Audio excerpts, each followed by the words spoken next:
या न्यूज बुलेटिनचे सहप्रायोजक आहेत गोकुळ.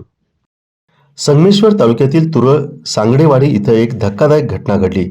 मधुकर चव्हाण यांच्या घरामागील कोंबड्यांच्या पोल्ट्री फॉर्ममध्ये अचानक बिबट्या शिरल्याची माहिती समोर आली. मनसेचे जिल्हाप्रमुख जितेंद्र चव्हाण यांनी ही बाब तात्काळ वन विभागाच्या संगमेश्वर देवरुख परिमंडळ अधिकाऱ्यांच्या निदर्शनास आणून दिली. मिळालेल्या माहितीनुसार वन विभागाच्या रेस्क्यू टीमनं तातडीनं घटनास्थळी धाव घेतली. पोल्ट्रीमध्ये अडकलेला बिबटा पाहून ग्रामस्थांची मोठी गर्दी जमली.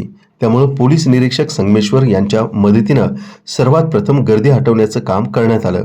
वन विभागानं खबरदारी घेत पोल्ट्री फॉर्मभोवती शेडनेट लावले व मुख्य प्रवेशद्वारावरती पिंजरा बसवून बिबट्याला पकडण्याचा प्रयत्न सुरू केला.